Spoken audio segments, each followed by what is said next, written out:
I didn't know my life was about to split cleanly in two because of one sentence said at my grandmother's kitchen table, like it was a gift. "We bought a house 3 streets away," my biological father announced, smiling like he expected applause.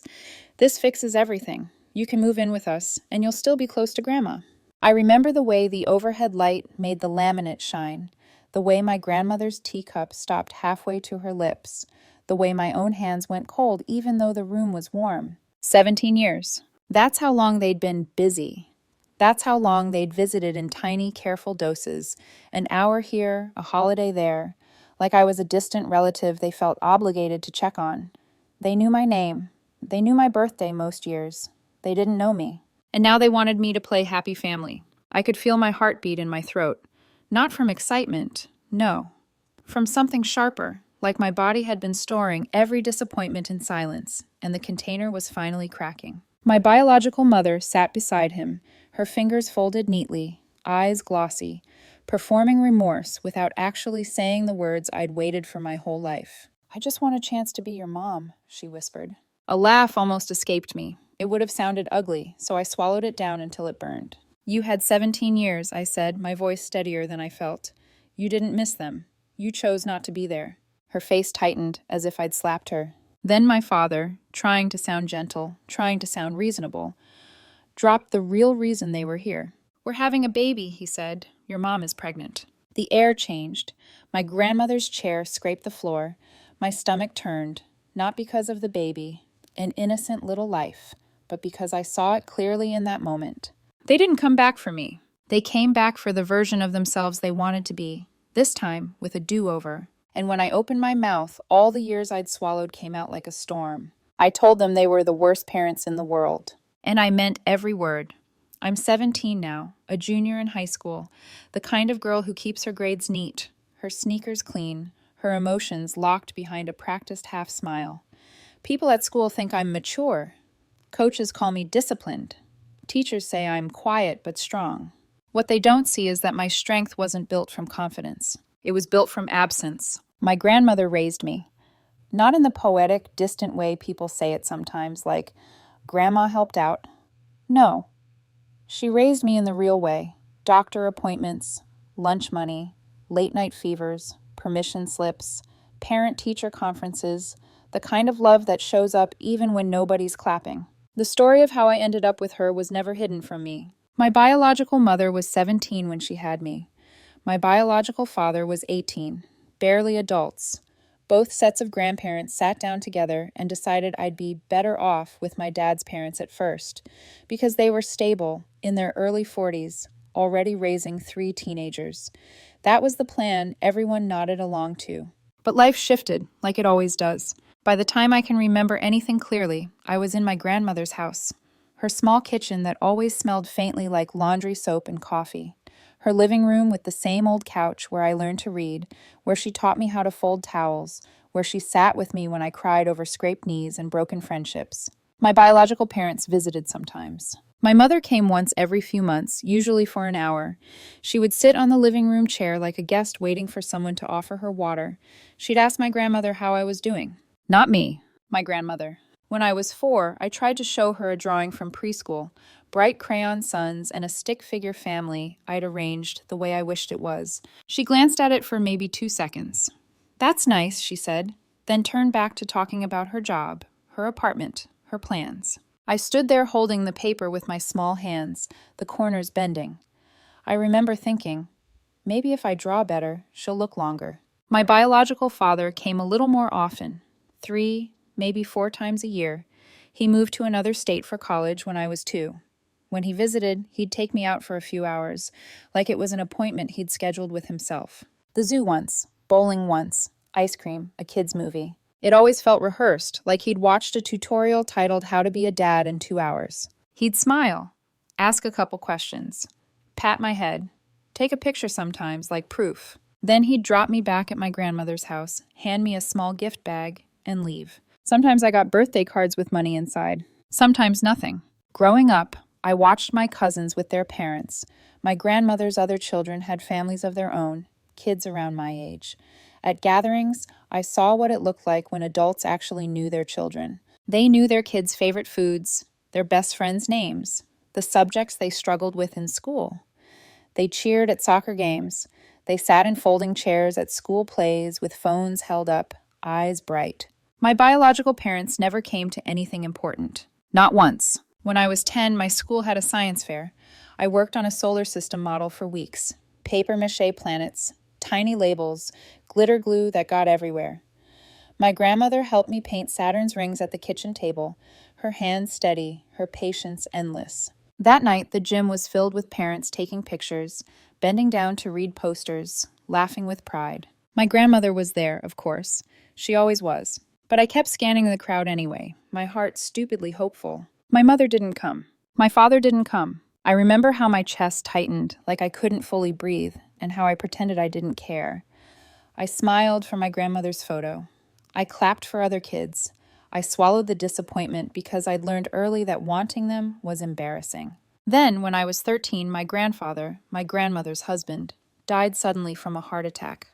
The funeral was huge. He'd known everyone in town. My biological parents showed up that day, and for a moment, standing in that church, I thought grief might finally make them real. But my mother stayed in the back. After the service, she walked up, said, "I'm sorry for your loss," like she was talking to a neighbor. Then she left. My father stayed longer, talking to his siblings. Before he left, he pulled me aside and said, "If you ever need anything, call me." He wrote his phone number on a napkin and handed it to me like it was a solution. I never called, because deep down I already knew. If you have to hand your kid a number to be a parent, you've already failed. After my grandfather died, the house felt quieter, but heavier too, like every sound echoed a little longer.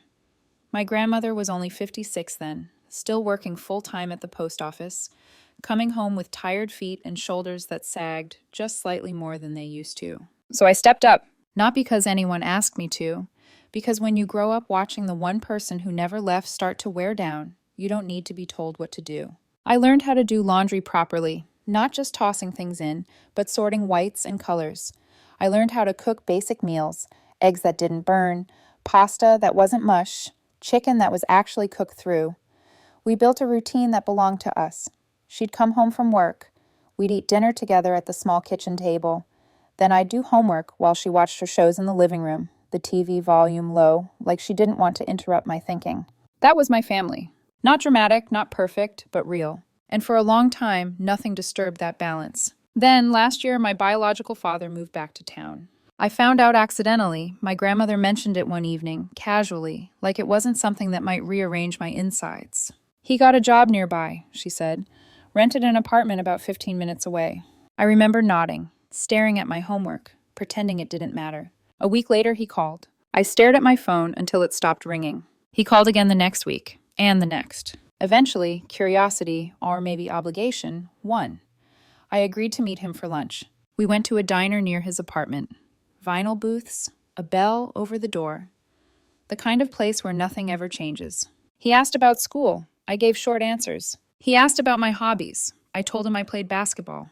"We should shoot hoops sometime," he said, like it was a line he'd practiced. "Maybe," I said. Those lunches became monthly, then every other week. I didn't hate him. That was the strange part. I just didn't know him. Sitting across from him felt like sitting across from a distant coworker who'd skimmed my resume. He knew facts, not feelings. He didn't know how I bit my nails when I was anxious. Didn't know I hated math tests, but loved English essays. Didn't know I still slept with the old blanket my grandmother gave me when I was little. Then, 4 months ago, he showed up at my grandmother's house. With my biological mother. They sat at our kitchen table, the same table where I'd done homework, eaten dinners, cried quietly into my sleeves, and announced they were dating again. My grandmother looked shocked. I said nothing. They explained they'd reconnected months earlier, that they'd realized they still had feelings for each other, that my mother had moved back to town around the same time as my father, something she'd never bothered to tell me. My father did most of the talking. He always did. He said they wanted to make things right. He said they wanted to be a real family. He said they had an extra bedroom in his apartment. "You should move in with us," he said, like it was obvious, like it was overdue. The words hit me wrong. Too fast, too easy. 17 years reduced to a spare room. I said no immediately. My grandmother backed me up, pointing out I was in my junior year, that changing households now would be disruptive. My father countered quickly. "Same school district, no problem." I don't want to move, I said again. That's when my biological mother spoke up, her voice soft, practiced. We just want a chance to be your parents. Something in my chest tightened, because that wasn't a misunderstanding. That was a rewrite. And that's when I realized this wasn't about logistics. It was about control, about guilt, about them deciding, without asking, that they could finally step into roles they'd abandoned and expect me to adjust. The air in the kitchen felt heavier after that, like a storm was building. And I could feel it in my bones. This wasn't over, not even close. The second time they came over, it wasn't casual. It was intentional. They didn't bring coffee or pastries like guests. They brought news, the kind people use to corner you into gratitude. My biological father stood in the doorway, smiling too wide. My biological mother hovered just behind him, one hand resting protectively over her stomach, like a prop she'd rehearsed with in the mirror. We put an offer on a house, he said, before anyone even sat down. 3 streets away, it was accepted. My grandmother's hand tightened around her mug. My chest went cold. This solves everything, he continued, nodding like he'd cracked a puzzle. You won't have to change schools. You can still walk here whenever you want. We'll all be close. Close. Like proximity could replace presence. I stood up so fast my chair scraped loudly against the floor. The sound startled even me. No, I said. It came out sharper than I meant, louder than I planned. But once it was out, it didn't want to stop. My grandmother looked at me first, checking, like she always did, then turned to them. The school was never the issue, I said, my hands trembling now. You keep acting like this is about convenience. It's not. My mother frowned, her cheeks flushing. You're being unfair. I laughed then, a short, bitter sound. Unfair? I took a breath, felt my heart pounding against my ribs. You're strangers to me, I said. You don't get to rewrite that just because it's uncomfortable now. Silence fell heavy over the kitchen. My grandmother raised me, I went on, my voice shaking but steady. She packed my lunches. She went to every parent-teacher conference. She sat with me in the ER when I broke my arm in 8th grade. You didn't do any of that. My mother's face hardened. We were young, she snapped. We did the best we could. That sentence. It hit me like a slap. What did you do? I asked. Specifically. Neither of them answered. And then my biological father dropped the truth he thought would save them. Your mom is pregnant, he said quietly. We're having another baby, a little brother or sister for you. Something inside me broke. Not cracked. Shattered. I felt heat rush to my face, my vision blurring at the edges. You're having another kid, I repeated, my voice rising, after abandoning me for 17 years. My mother reached for his arm. We're ready now. Ready. The word echoed in my head like a cruel joke. I started yelling. I couldn't stop it. I told them they were the worst parents anyone could ask for. I asked what they planned to do with this baby when things got hard. Hand her off to someone else again? Visit twice a year and call it love? My mother screamed back, calling me a spoiled brat. She said she wouldn't make the same mistakes with this baby that she made with me. That's when I lost all restraint. You didn't make mistakes with me, I shouted. You weren't around enough to make any. My biological father tried to calm us down, repeating the same excuse like a shield. We were young. We were trying. Being young isn't an excuse for being absent, I said. Plenty of young parents show up. My grandmother stood then. Her voice was quiet, controlled. Leave, she said. They argued. She didn't budge. Eventually, they left. The door slammed.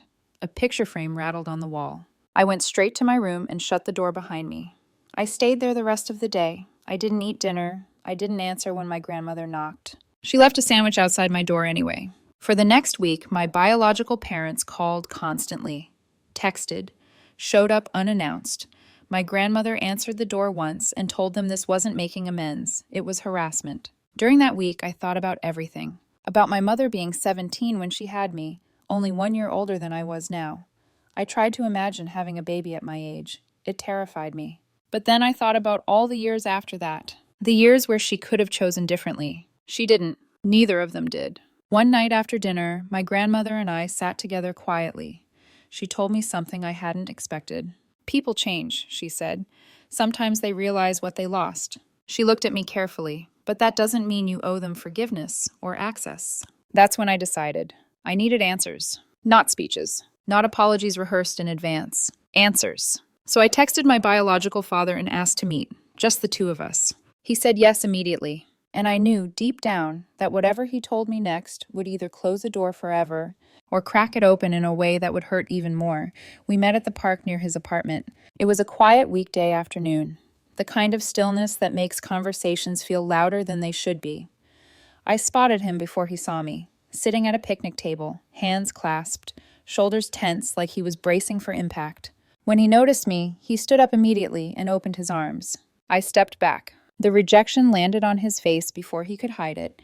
He nodded, cleared his throat, and sat back down. I sat across from him, keeping the table between us like a boundary I wasn't ready to cross. He started talking right away, too fast. He apologized for the fight at my grandmother's house. He said they understood I needed space. He said they weren't going to push me to move in anymore. He talked about boundaries and respect and taking things slow. Every word sounded practiced. I let him finish. Then I said quietly, I don't want to hear about boundaries. He blinked. I want answers, I continued. Real ones. He looked down at the table. Why did you leave me with Grandma? I asked. Why did you barely visit? Why didn't you come to anything important in my life? For a long moment, he didn't say anything. Then, slowly, he started explaining. When my mother got pregnant, both families panicked. Every option was discussed. Abortion. My mother refused, citing her religious beliefs. Adoption. She was terrified of giving me to strangers. My father said he wanted to raise me himself, even offered to drop out of college and get a job. His parents refused. They insisted he needed an education to provide for a child properly. At first, they offered to take me in, but they were older, still raising their own kids. My grandmother, then only 39, with just one daughter, stepped in. She offered to take me. Everyone agreed it was temporary. My mother was supposed to stay with me for the first few months. Bond, learn, take over with my grandmother's help. That's not what happened. After I was born, my mother developed severe postpartum depression. She couldn't look at me, couldn't hold me. The doctors warned against separating us completely, so she stayed in the same house. But my grandmother did everything. My mother existed near me. That was it? My father went to college. He worked part-time jobs and sent money every month. He said he sent it even when he barely had anything himself. After graduation, he increased the payments and set up a college fund for me. I stared at him. Why didn't you ever tell me? He swallowed. I thought it didn't matter. I thought Grandma had everything under control. Why didn't you visit? I pressed. Why didn't you call? He hesitated. I thought you were happy. I thought staying away was better than confusing you. I laughed, sharp and humorless. That's the stupidest thing I've ever heard. I pulled out my phone. I showed him his own social media. College parties, beach trips, concerts, bar crawls, smiling faces in every photo. You had time for this, I said, but not for me? He didn't argue. He just stared at the table. Finally, he whispered, I was selfish. That word hung between us. I chose the easy path, he admitted. Sending money was simpler than showing up. My chest hurt, not from surprise, but from confirmation. I might forgive you someday, I said slowly, but I won't forget. And we'll never have a father-daughter relationship. That chance is gone. He nodded, tears pooling in his eyes. I understand. Then I brought up my mother. The babysitting money she took and disappeared with. The insults she muttered when she thought no one was listening. The way she treated me like a nuisance. His expression changed, from confusion to disbelief to anger. She told me something completely different, he said. She said you two were close. She lied, I said simply. He believed me. That mattered more than I expected. Before we left, he asked one more thing, hesitantly. Would you consider being in the baby's life, he asked. Not as my daughter, but as a sibling. I thought about it. About a little girl who didn't ask for any of this. I'll be there for the baby, I said. She deserves someone who shows up. He cried then, and for the first time I felt something shift. Not forgiveness, not love, but clarity. When I walked away from that park, I knew this wasn't the end of the conflict. Not even close. Because my mother still hadn't had her say. 4 days after I met my biological father at the park, my grandmother went to the grocery store. That detail matters, because she was the only real shield I had. I was home alone, sitting at the kitchen table with my laptop open, pretending to work on an essay I couldn't focus on. The house was quiet in that familiar, comforting way. The refrigerator hummed, the clock ticked. Then came the pounding on the front door. Not a knock. A demand. My stomach dropped before I even stood up. I knew who it was. My body recognized the threat faster than my brain did. When I opened the door, my biological mother didn't wait for an invitation. She pushed past me into the house, her face already twisted with rage. She started screaming immediately. She called me ungrateful, a liar, manipulative. She accused me of trying to destroy her relationship, her pregnancy, her second chance at happiness. The words tumbled over each other, sharp and frantic, like she'd been holding them in since my father confronted her. I stood there, heart racing, hands clenched at my sides. "You had no right," she shouted, pacing the living room. "Those were private things between you and me." "My childhood isn't private," I said, my voice shaking but loud enough to cut through her tirade. "It affected my dad. He deserved to know the truth." She pointed at me, her finger trembling. "You're making it up. You always were dramatic. You just want to turn him against me." So I listed the incidents. The babysitting money she took and disappeared with. The time she rolled her eyes and muttered that I was always underfoot. The way she complained about me being clingy when she was the one who never stayed long enough to be known. She denied everything. Then she said it. Something so cruel I still feel it echo in my chest when I think about it. She called me her biggest mistake. She said my birth ruined her life, that she wished she'd made different choices. Something inside me snapped. I yelled back, years of swallowed pain erupting all at once. I told her I would do everything in my power to protect the baby she was carrying, that if it ever came down to it, I would tell the courts everything, that I would never let another child be treated the way I had been. She laughed, a sharp, hollow sound, and told me I was nothing but a bitter, jealous girl who couldn't stand not being the center of attention anymore. That's when the front door opened. My grandmother walked in, grocery bags in her arms, and froze. She took in the scene in a single glance. My mother screaming, me shaking, the air thick with hostility. The bags hit the floor. My grandmother stepped between us without raising her voice. "Get out," she said. My biological mother turned on her instantly, accusing her of poisoning me, of turning me against my own mother, of stealing me. My grandmother didn't interrupt. She waited until my mother ran out of breath. Then she spoke, quiet, controlled, devastating. She said my mother had done this to herself. Every bit of it. She said she had watched my mother be given chance after chance to be a parent and walk away every time. She said postpartum depression explained some things, but not 17 years of neglect and cruelty. She said she was ashamed, and then she delivered the line that made my mother go pale. "If you don't change immediately," my grandmother said, "I will side with your father in any custody dispute over that baby. I will tell a judge everything I've seen." My mother tried to argue. My grandmother cut her off. "I mean it." My mother left without another word, slamming the door so hard a picture frame fell off the hallway wall. That night, my biological father called. He was furious, not at me, at her. He told me he'd confronted her after our meeting, that she'd denied everything, then admitted parts of it, then blamed me. He told her she needed to apologize to me and take responsibility if their relationship was going to work. She'd promised not to contact me. She'd broken that promise within days. "I'm reconsidering everything," he admitted. "I don't know if staying together for the baby is the right choice." I didn't tell him what to do. I told him the truth. "That baby deserves stability," I said. "Whatever choice you make it for her." Over the next few weeks, things didn't explode again.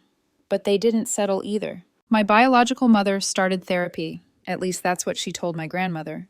My grandmother insisted it be with a licensed professional. She didn't soften. She didn't rush forgiveness. My relationship with my father changed quietly. We started meeting once a week. Lunch, a walk, shooting hoops at the park. He stopped trying to be my dad. Instead, we became two people getting to know each other for the first time. And somehow that hurt less. The baby was due in a few weeks. A girl. My father asked if I'd help set up the nursery. I said yes. When I stood in that small room, painting walls and assembling furniture, I felt something strange. Resolve. Not hope, not fear.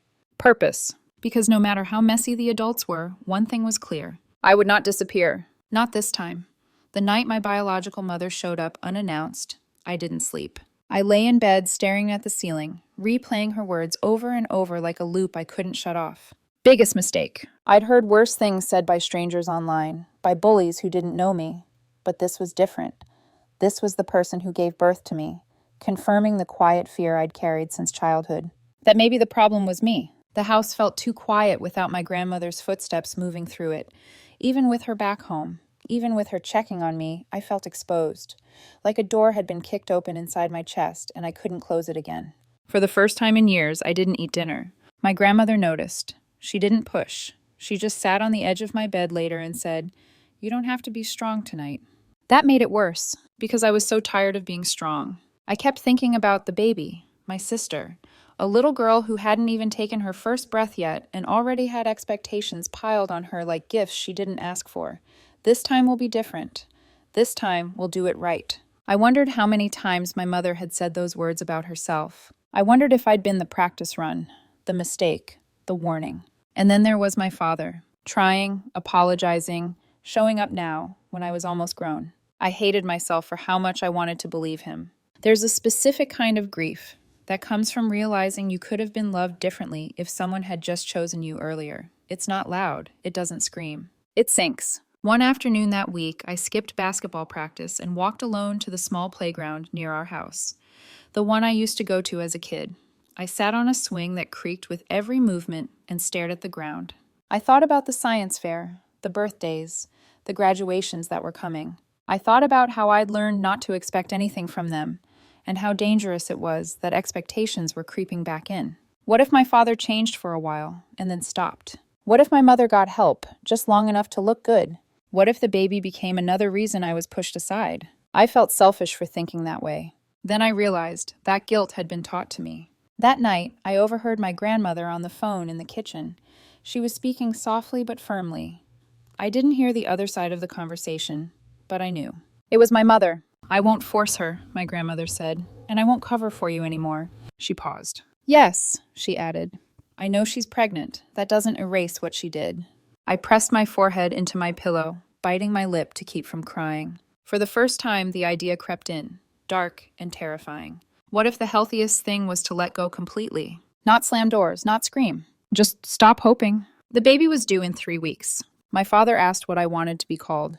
Big sister felt wrong. Too heavy, too symbolic. Just my name, I said. She can decide what I am to her when she's older. That night, I went to a store by myself and bought a small stuffed elephant. Blue, soft, simple. I didn't know why I picked it. It just felt right. I held it in my hands at home, sitting on my bed, and felt tears finally spill over. Not for what I lost, but for what I never had. And in that moment, at my lowest, rawest point, I made myself a promise. I wouldn't repeat the cycle. No matter what happened between the adults, no matter how this family fractured or healed, I would show up. For her. For myself. Even if it meant walking forward without the parents I'd spent my whole life waiting for. The turning point didn't arrive with shouting. It came quietly, like truth usually does once it's done hiding. It happened the first time my biological father didn't defend my mother. We were sitting in his car, parked outside the house he'd just moved into. The new house. The one that was supposed to fix everything. The baby's nursery window glowed softly from inside. She came to Grandma's house, I said, staring straight ahead. You know that, right? He exhaled slowly. Yes. He didn't add an excuse. Didn't say she didn't mean it, or she was emotional, or you misunderstood. That silence told me everything. I talked to her, he said finally. About what you told me, about the things she said, about the way she treated you. My fingers tightened around the strap of my bag. And? I asked. He swallowed. She admitted some of it. Not all. But enough. He told me he'd realized something that scared him, that the version of the past my mother carried was built on denial, on rewriting, on pretending harm never happened if it was inconvenient. I don't want that for this baby, he said quietly. That was the moment I felt the shift. Not relief, authority. For the first time, I wasn't waiting for permission to protect myself. I wasn't reacting anymore. I was choosing. Over the next few weeks, I watched carefully. My father showed up consistently. Weekly lunches, therapy appointments, real ones, not performative. He stopped pressuring me to forgive, stopped using the baby as emotional leverage. My grandmother stayed firm, loving, but immovable. And my mother? She pulled back, not out of respect, out of resentment. The final confirmation came the day I went over to help finish the nursery. I was painting trim when I felt eyes on me. I turned. She stood in the doorway, arms crossed, watching me like I was something she hadn't planned on surviving. She didn't speak. Neither did I.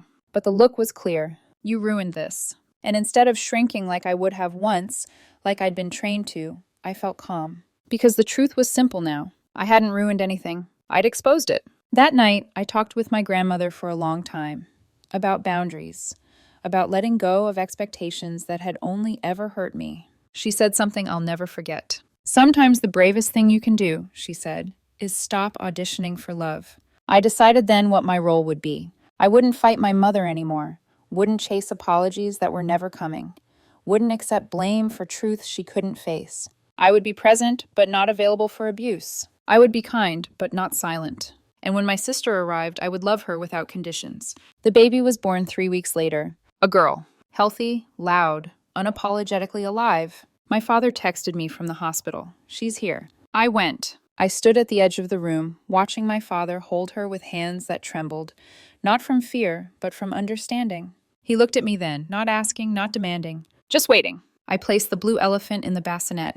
She's lucky, I said softly. She has a chance. So did I, because I finally understood this. I didn't need the parents who failed me to become whole. I already had everything I needed to move forward, with truth, with boundaries, and with the courage to show up differently than they did. The fallout didn't come all at once. It arrived in quiet shifts, missed calls that stopped coming, invitations that were never sent, conversations that changed tone without anyone naming it. My biological parents didn't implode publicly. There was no dramatic breakup, no screaming matches in the street. What happened was subtler and somehow heavier. My father moved into the second bedroom. He didn't announce it. He didn't explain it to me. I noticed the signs instead, the way his jacket hung on a different hook, the way his eyes carried permanent exhaustion, the way he lingered longer in his car before going inside. They're trying to figure things out, he said once carefully, but I could hear the truth in what he didn't say. My mother blamed me. Not directly, not out loud where anyone else could hear, but in the way she avoided rooms I was in the way she stiffened when my name came up, in the way she watched me with something sharp behind her eyes, like resentment mixed with fear. She didn't yell anymore. She withdrew.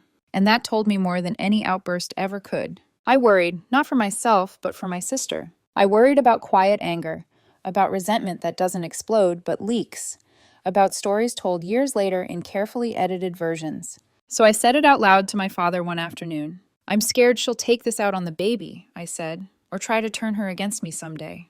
He didn't dismiss it. I'm watching, he said, closely. That mattered. Because consequences don't always look like punishment. Sometimes they look like lost credibility. My mother's relationship with my grandmother shattered completely. No more excuses, no more protection. The woman who had once covered for her now stood firmly on the side of truth. And that changed everything. Extended family noticed the distance. Questions were asked. Stories didn't line up anymore. Slowly, quietly, the version of events my mother relied on stopped holding. Meanwhile, something unexpected happened. My father's side of the family stepped forward. A barbecue invitation from my uncle, a birthday party invite from my aunt, cousins who suddenly wanted to know me, not as a rumor, not as a footnote, but as a person. At first, it felt surreal. I'd spent years on the outside, watching families function from the edges. Now, people asked about my classes, my basketball season, my plans after graduation. They listened. No one treated me like an obligation. It didn't erase the past, but it rewrote the present. I stayed living with my grandmother. That never changed. Our dinners stayed the same. Our routines stayed sacred. That house remained my anchor. My relationship with my father settled into something honest. We didn't pretend. He didn't try to reclaim a role he'd lost. We met weekly. Sometimes we talked. Sometimes we didn't. We went to a few therapy sessions together. Awkward, necessary, grounding. We weren't father and daughter in the traditional sense. We were two people rebuilding something new from the ashes of something broken. And my mother? She faded to the edges of my life. Not gone, but distant. By her own choosing. The truth had consequences she couldn't outrun. No one forced her out. She simply lost the power to control the narrative. And for the first time, I didn't feel responsible for that. Because truth doesn't punish. It just stands there, unmoving, until everyone else has to adjust around it. My life didn't transform overnight. I didn't wake up one morning healed, forgiven, or magically lighter. What changed was quieter and more permanent. I stopped waiting. I stopped listening for apologies that were never going to come. Stopped hoping my biological mother would suddenly become the person I needed her to be. Stopped bracing myself every time my phone buzzed. I focused on what was real. My grandmother, still sitting across from me at dinner every night, asking about my day, reminding me to drink water, folding laundry while humming off key. My father, showing up consistently now, not loudly, not perfectly, but honestly. Learning, listening, accepting the limits of what we could be. And my sister, she didn't ask for any of this. She didn't choose damaged adults or complicated histories. She just arrived. Tiny fists, loud lungs, demanding presence. I visit. I hold her. I talk to her, even though she can't understand yet. One day, when she's old enough, she'll know this. She was never the replacement. She was never the fix. She was just a child who deserved better. And she'll have it, because I'll be there. I'll show up to her school events. I'll listen when she's scared. I'll protect her from silence, from shame, from the lie that love is something you have to earn by being easy. I can't control what kind of mother my biological mother becomes, but I can control what kind of sister I am. As for me, I still live in the same house, go to the same school, play on the same basketball team, but everything feels different, because now I have answers. They don't excuse the past. They don't erase it. But they freed me from wondering. I know why things happened the way they did. And more importantly, I know what wasn't my fault. Some families break loudly. Mine broke slowly, quietly, over years of absence and avoidance. But healing didn't come from fixing it. It came from choosing myself, from recognizing that love isn't proven by biology or apologies or late attempts to rewrite history. Love is proven by presence. And I learned that from the woman who never left. If you're listening to this and you're still waiting for someone to finally show up for you, please hear this. You don't need their arrival to become whole. Sometimes the strongest ending is realizing you've been enough all along.